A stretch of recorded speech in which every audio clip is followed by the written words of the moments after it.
പ്രിയരെ, എറണാകുളം അങ്കമാലി അതിരൂപതയിലെ പള്ളികളെ കേസുകളിൽ കുടുക്കി പള്ളികൾ അടപ്പിച്ച് തളച്ചിടാൻ നിഗൂഢ പദ്ധതി തയ്യാറാക്കിയത് തട്ടിൽ മെത്രാന്റെ ബുദ്ധിയാണെന്നാണ് കർദിനാൾ അനുകൂല വൃത്തങ്ങളിലെ സംസാരം. തട്ടിലിന്റെ കുതന്ത്രങ്ങൾ നടപ്പിലാക്കാൻ തെറിപ്പാട്ട് സംഘവുമായി നേരത്തെ തന്നെ രഹസ്യ ധാരണ ഉണ്ടാക്കിയിരുന്നതായി സംശയിക്കണം. കേസ് കൊടുക്കുന്നതിന് മുമ്പും കേസ് കൊടുത്തതിന് ശേഷവും തെറിപ്പാട്ട് സംഘം തട്ടിൽ മെത്രാനുമായി രഹസ്യ കൂടിക്കാഴ്ച നടത്തിയിരുന്നു എന്നാണ് ലഭ്യമായ വിവരങ്ങൾ. തെറിപ്പാട്ട് സംഘത്തിന്റെ ആവശ്യമനുസരിച്ചാണ് തട്ടിൽ മെത്രാൻ കോടതിയിൽ ഇത്തരമൊരു അഫിഡവിറ്റ് കൊടുത്തത് എന്നാണ് നമ്മൾ കരുതിയത്. എന്നാൽ അങ്ങനെയല്ല കാര്യങ്ങൾ എന്ന നിഗമനത്തിലേക്കാണ് സാഹചര്യ തെളിവുകൾ നയിക്കുന്നത്.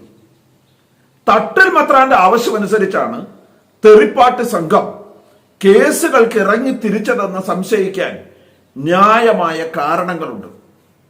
അത് പറയാതിരിക്കാനാവില്ല. എറണാകുളം അങ്കമാലി അതിരൂപതയുടെ ബിഷപ്പ് ഹൗസിൽ ഈ തെറിപ്പാട്ട് സംഘം നടത്തിയ തെറിപ്പാട്ട് മേളം അതിന് ഒത്താശ ചെയ്തു കൊടുത്തതും ഈ തട്ടിൽ മെത്രാൻ തന്നെ ആയിരിക്കാനാണ് സാധ്യത.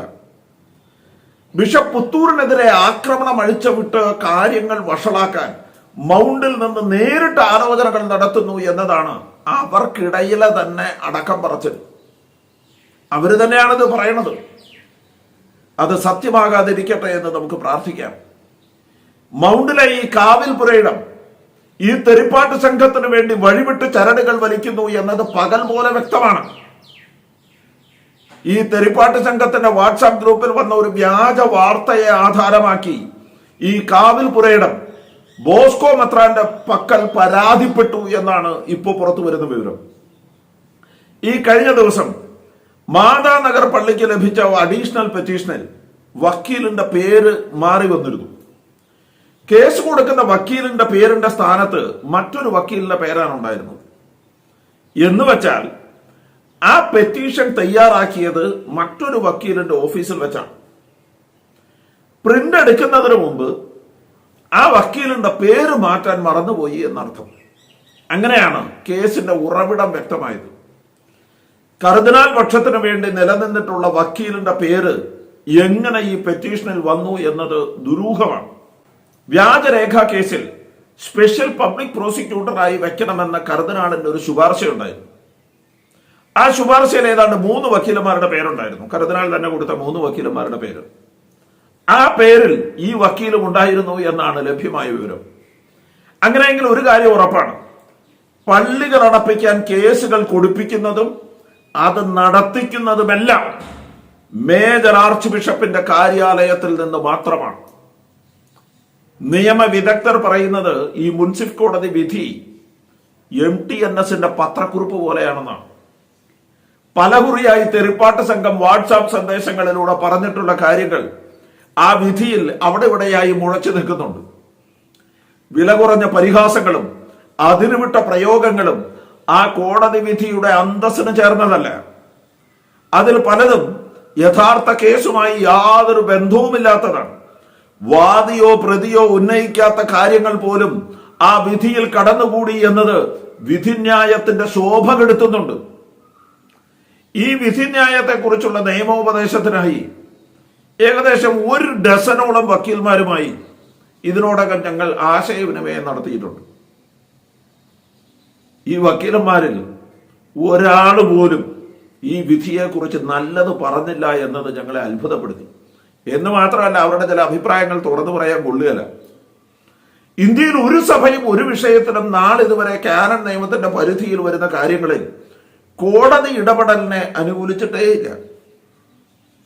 ഇതാദ്യമായി ഈ സീറോ മലബാർ സഭയുടെ ആരാധനാക്രമ വിഷയത്തിൽ കോടതി നേരിട്ട് ഇടപെട്ട് നടപടി എടുക്കണമെന്ന് തട്ടിൽ മെത്രാൻ ആവശ്യപ്പെട്ടിരിക്കുന്നു.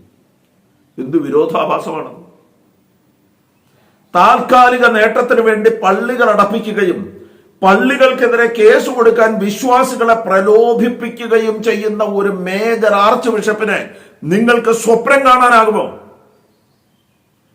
വിശുദ്ധ വാരത്തിൽ വിശ്വാസികൾക്ക് തിരുക്കർമ്മങ്ങൾ നിഷേധിക്കപ്പെടുന്നതിൽ ആനന്ദം കണ്ടെത്തുന്ന ഒരു മേജർ ആർച്ച് ബിഷപ്പിനെ നിങ്ങൾക്ക് സ്വപ്നം കാണാനാകുമോ? അതാണ് ഇന്നത്തെ സീറോ മലബാർ സഭയുടെ സ്ഥിതി. അല്ല, ഇവർ മെത്രാന്മാരല്ലെന്ന്, ക്രൂരന്മാരായ നിഷ്ഠൂരരായ അധർമ്മികളാണ്. തട്ടിൽ മെത്രാനെ ആരെയാണ് നിങ്ങൾ തോൽപ്പിക്കാൻ ശ്രമിക്കുന്നത്? സീറോ മലബാർ സഭയെയോ, അതോ എറണാകുളം അങ്കമാലി അതിരൂപതയോ, അല്ലെങ്കിൽ ഇവിടുത്തെ വൈദികരെയോ, അതുമല്ലെങ്കിൽ ഞങ്ങൾ പാവപ്പെട്ട വിശ്വാസികളെയോ? അങ്ങയുടെ കാതുകൾക്ക് ചുറ്റും ഒരു ശബ്ദം ഇരമ്പിയാർക്കുന്നുണ്ട്. കണ്ണും കാതും അടഞ്ഞുപോയ അങ്ങേക്ക് അത് കേൾക്കാനാവുന്നില്ല എന്ന് മാത്രം. നീ പീഡിപ്പിക്കുന്ന ഈശോയാണ് ഞാൻ എന്ന ശബ്ദം അങ്ങേക്ക് ചുറ്റുമുണ്ട്. പൊള്ളയായ പ്രസംഗങ്ങൾ കൊണ്ടും ആത്മാർത്ഥതയില്ലാത്ത കള്ളച്ചിരികൾ കൊണ്ടും എത്ര നാൾ അങ്ങ് ക്രിസ്തുവിനെ മറച്ചു വയ്ക്കും? എത്ര നാൾ? ഒന്ന് പറയാം, തട്ടിൽ മെത്രാന് തട്ടിക്കളിക്കാനുള്ളതല്ല എറണാകുളം അങ്കമാലി അതിരൂപത. ഞങ്ങൾ ഞങ്ങളുടെ വിശ്വാസത്തെ സംരക്ഷിക്കും. ഞങ്ങൾ ഞങ്ങളുടെ പൈതൃകത്തെ സംരക്ഷിക്കും. നിലപാടുകൾക്ക് വേണ്ടി നിലനിൽക്കുന്നവരെ നിങ്ങൾക്ക് തോൽപ്പിക്കാനാവില്ല. മരിക്കാത്ത നിലപാടുകളുമായി, ഉറച്ച കാൽവെപ്പുകളുമായി ഞങ്ങൾ മുന്നോട്ട് പോവുകയാണ്. നിങ്ങൾക്ക് ഞങ്ങളെ കൊല്ലാം, പക്ഷെ തോൽപ്പിക്കാനാവില്ല. കാരണം എന്താണെന്നറിയാം?